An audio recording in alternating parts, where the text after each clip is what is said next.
My husband took his assistant to Tuscany on our anniversary.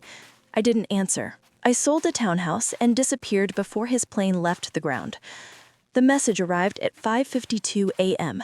I was beside an open suitcase, folding a cream linen dress I had bought for our anniversary dinner, when my phone vibrated. Daniel's name flashed across the screen. I expected one of his usual questions. Did you pack the chargers? Where's my passport? Did you call the driver?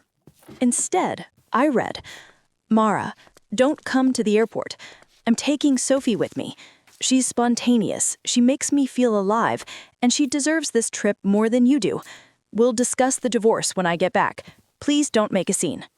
I read the message twice. The dress remained in my hands.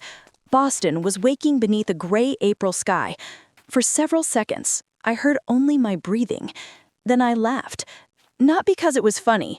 It was the quiet laugh that comes when someone has made a mistake so enormous they cannot yet understand its shape.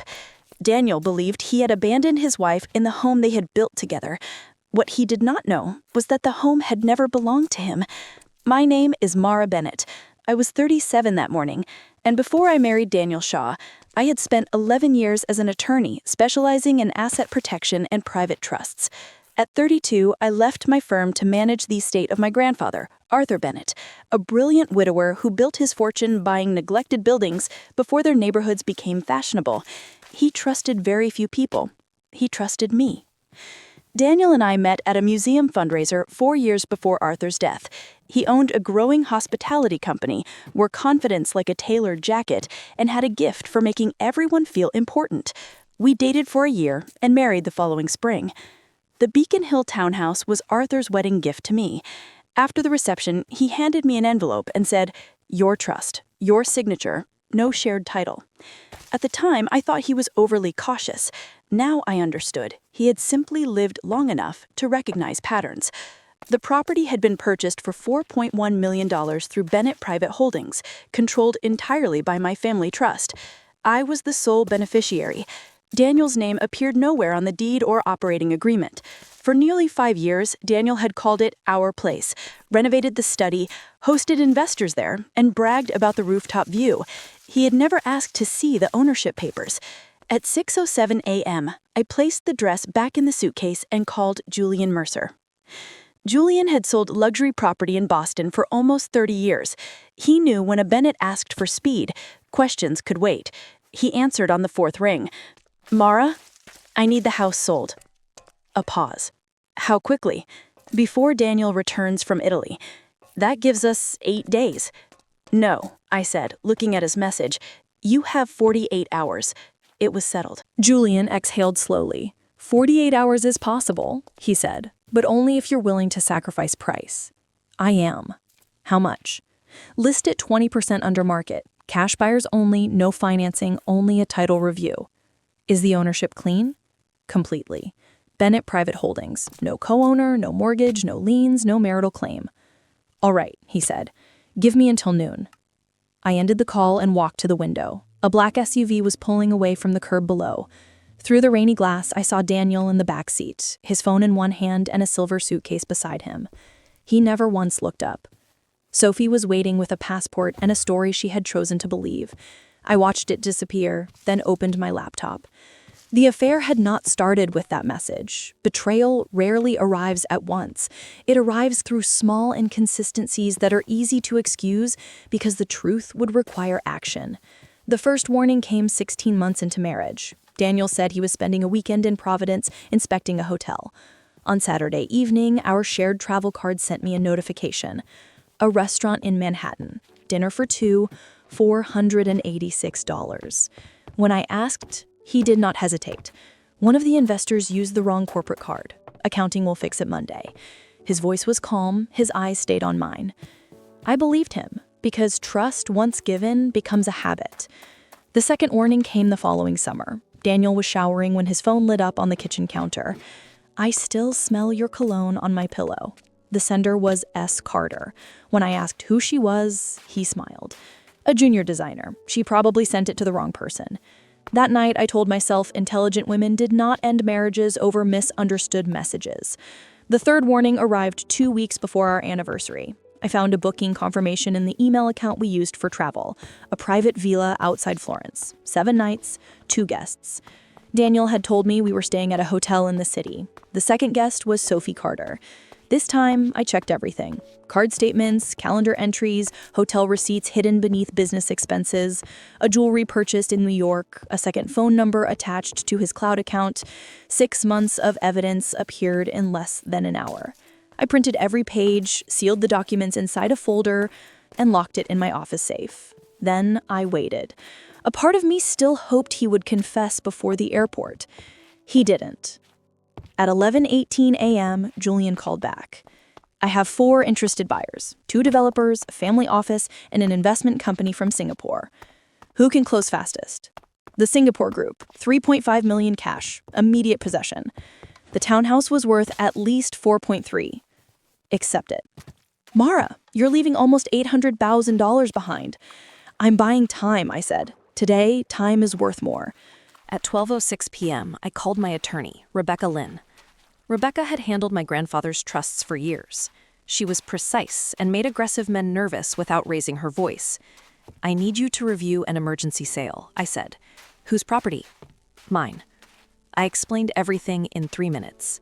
She did not ask whether I was emotional. She asked for documents. The townhouse was transferred before the marriage? Yes. Daniel never contributed? No. Taxes, renovations, insurance?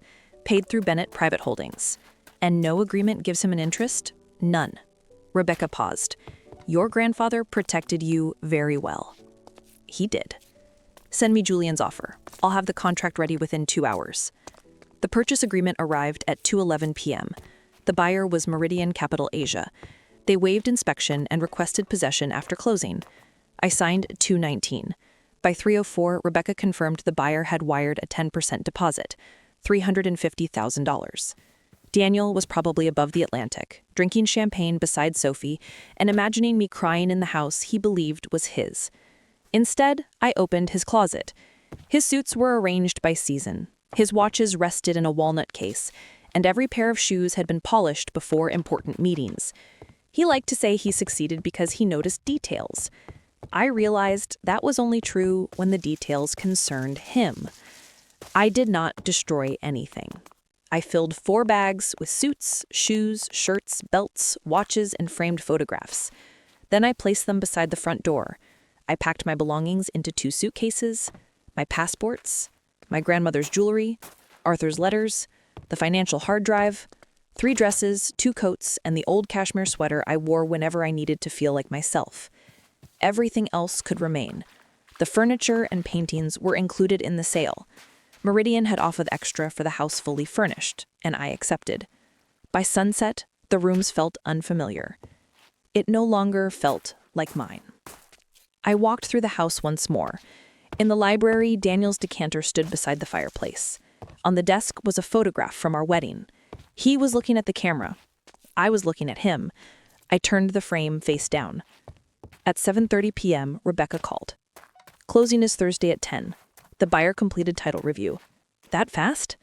They want the address, not the history. And Daniel? He has no authority over the sale. I looked at the bags by the door. Good. Mara, she said, where will you go? Edinburgh. My grandfather left me an apartment there. Daniel thinks it was sold years ago. When do you leave? Tomorrow night. After we hung up, I booked a one-way ticket. Then I opened Daniel's message again. Please don't make a scene. I typed a reply, but did not send it. You're right. There won't be a scene. I deleted the words, switched off the phone, and began erasing myself from his life. The next morning, I woke before dawn and made coffee in a kitchen that no longer belonged to me. For the first time in years, there was no schedule on the counter, no list of Daniel's meetings, no need to confirm dinner reservations or send documents to his assistant. At 8:43 a.m., Sophie posted a photograph from Florence. She and Daniel stood on a stone terrace above the city. His hand rested on her waist. The caption read, "Some places change everything." I saved the image to the evidence folder, not because I needed it legally, but because I wanted a record of the moment he believed he had won. Then I deleted every social media account I had. At noon, a moving company arrived for my things. The driver asked whether I was relocating permanently. Yes, I said. The word felt clean. Rebecca came by at 3 with the final documents. She looked at the bags beside the entrance. His belongings? Everything important. You included the watches? They're his. You're being generous. No, I said. I'm being finished. She placed the closing packet on the kitchen island. Meridian wants all access codes reset as soon as the wire clears. Their security team arrives Thursday. Perfect. The buyer also told the staff not to admit anyone who isn't on the new list. Daniel will try to talk his way through. He can try. That evening, Priya Desai arrived with 2 bottles of wine and no questions. She looked around the house. So this is really happening. It already happened. Do you want me to say he's an idiot? He is. Do you want me to say Sophie will discover that? She will. Priya poured the wine. What do you want then? I want Thursday to come.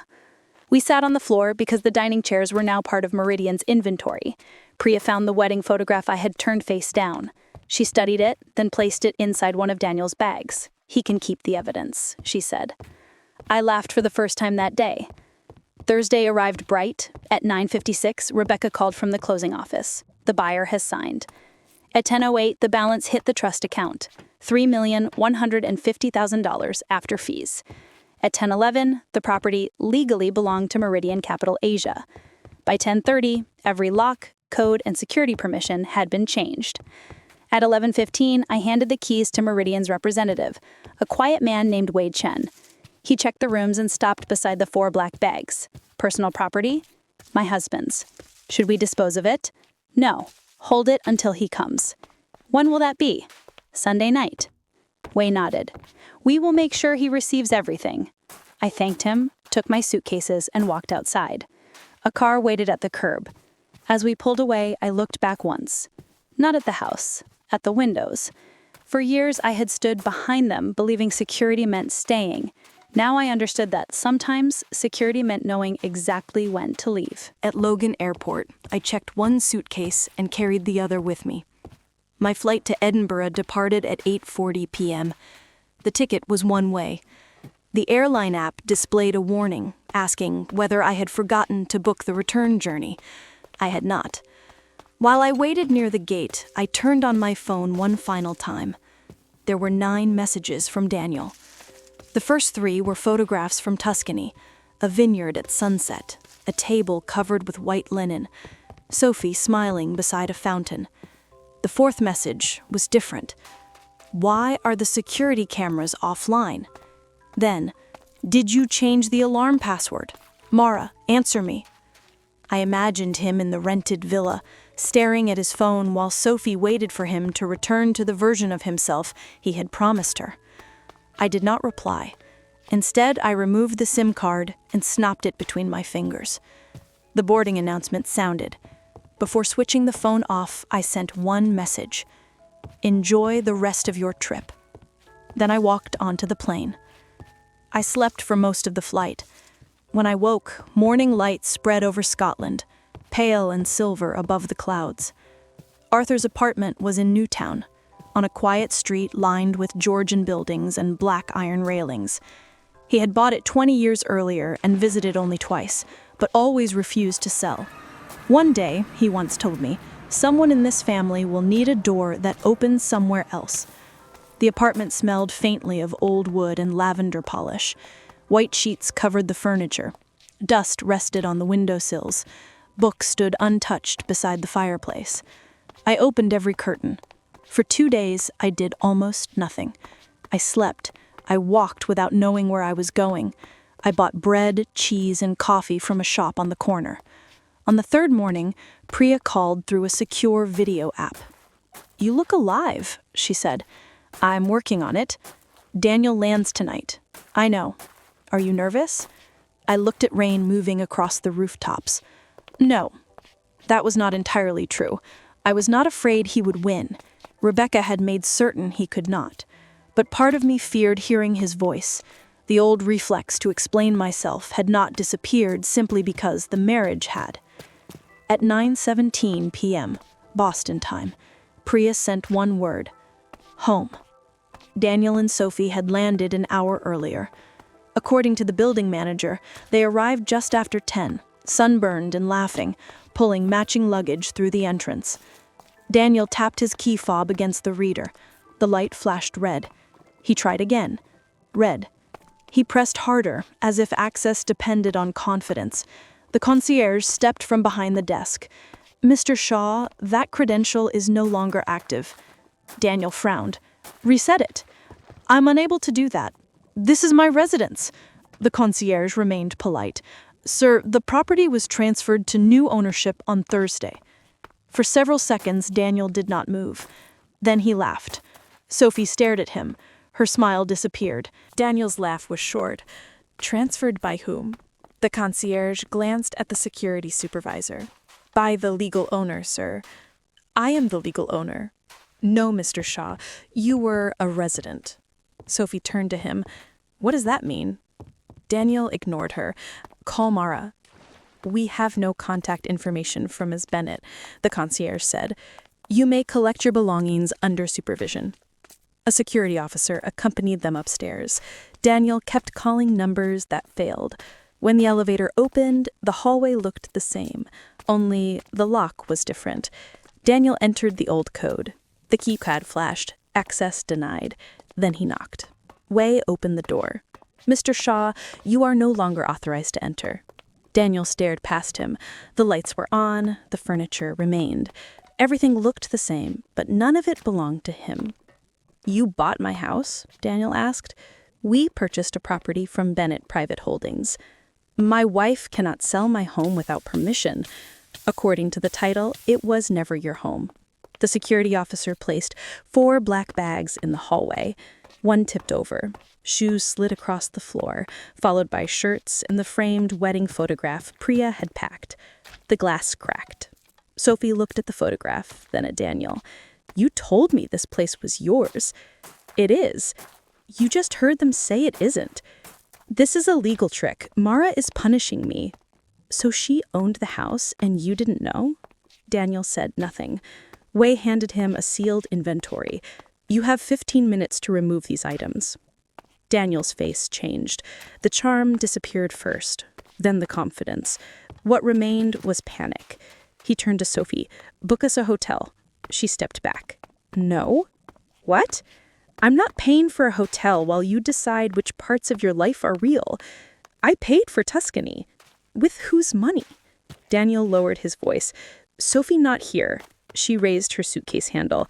"You said Mara depended on you. You said this house was one of your investments. It's complicated. It doesn't look complicated." The elevator doors opened. She walked inside. "Call me when your life stops being a lie." The doors closed. Daniel stood alone beside 4 bags and 2 men, waiting for him to leave. The next morning, Rebecca received a call from his attorney. Thomas Greer began with threats: fraudulent transfer, marital property, concealment of assets, emergency injunction. Rebecca listened. When he finished, she asked, "Have you reviewed the deed?" A pause. "We are obtaining it. I sent it 10 minutes ago." Then she sent the trust documents, company records, tax payments, insurance statements, and renovation invoices. Every document showed the same thing. The townhouse had been Arthur's gift before the marriage. Daniel had paid nothing toward its purchase or maintenance. His name appeared nowhere. 2 hours later, Thomas called again. This time, there were no threats. Thomas's second call lasted less than 4 minutes. "We are not pursuing an ownership claim," he said. Rebecca thanked him and ended the conversation. She forwarded me the confirmation. "He has no case." I read it at a cafe. Rain tapped against the window. For months, I had imagined the truth would destroy me. Instead, it gave me instructions. Daniel filed for divorce 10 days later. His petition called the marriage irretrievably broken and made no mention of Sophie or Tuscany. Rebecca handled everything. There were no children, no shared property, and only one joint savings account containing $42,000. We divided it equally.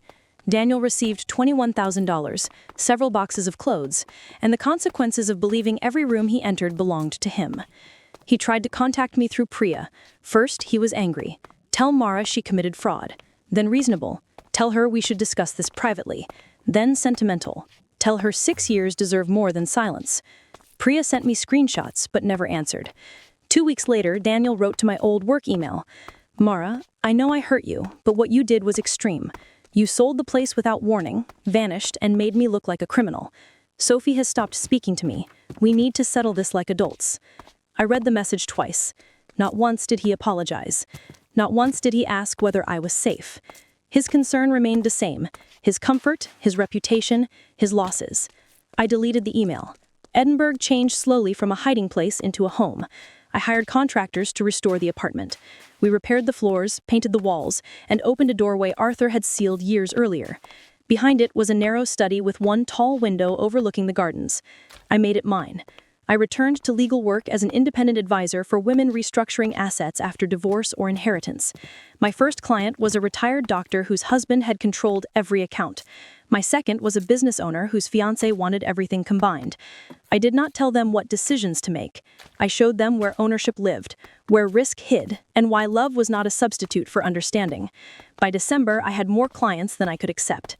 Priya visited before Christmas. We drank wine beside the fireplace while snow moved past the windows.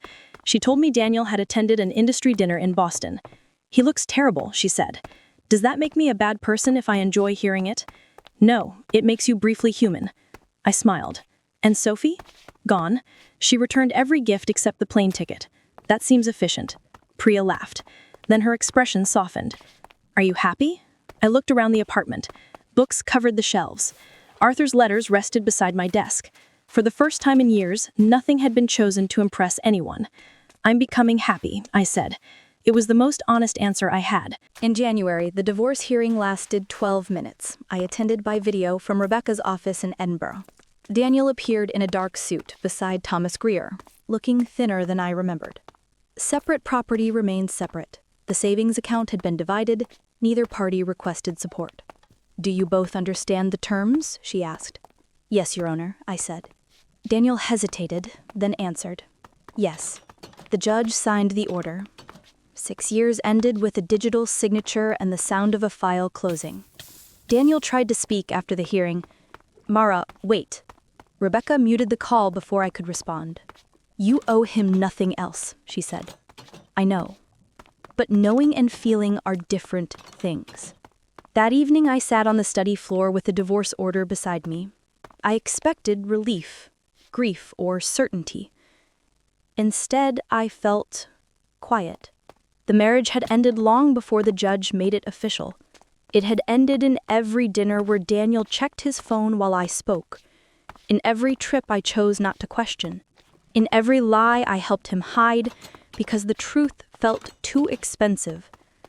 The message at 5:52 a.m. removed the last illusion.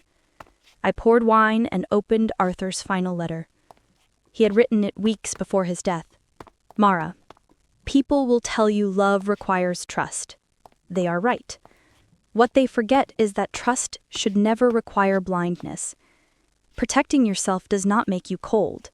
It gives your kindness somewhere safe to live.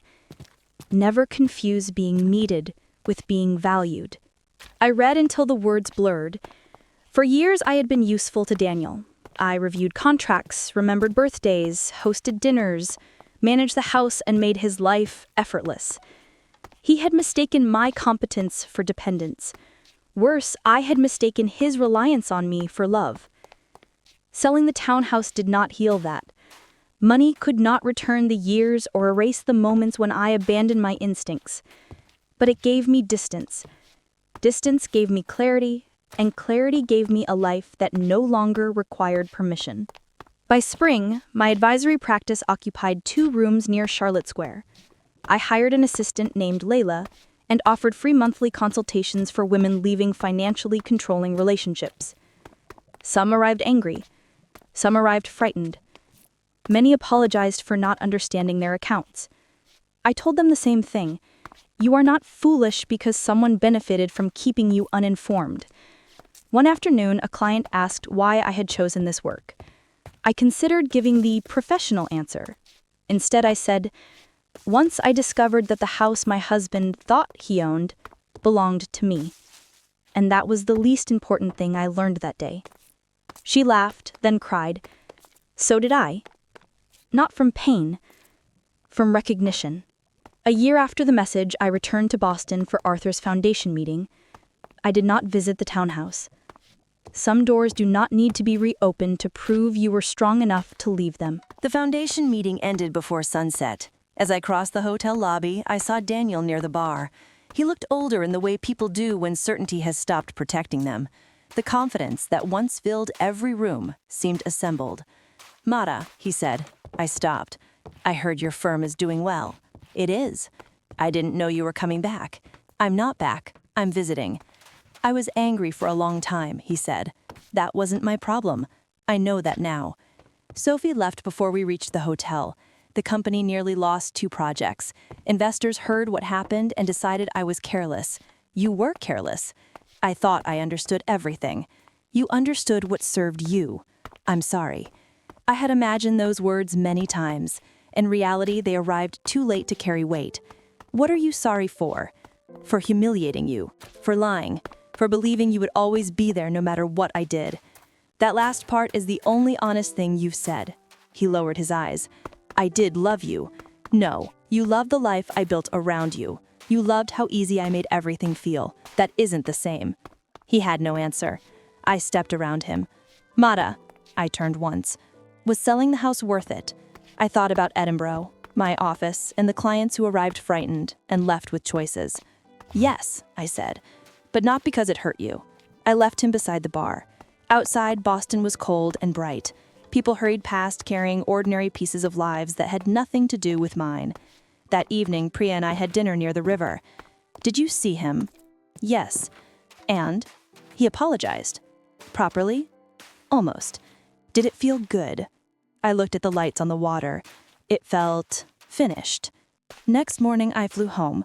When the plane descended over Edinburgh, the city appeared through the clouds. Gray stone, green parks, and streets I knew by heart. Layla met me at the office with 3 files and bad coffee. Busy trip? Productive. I placed the divorce order and Arthur's letter in the bottom drawer of my desk. Not hidden, just stored. There is a difference.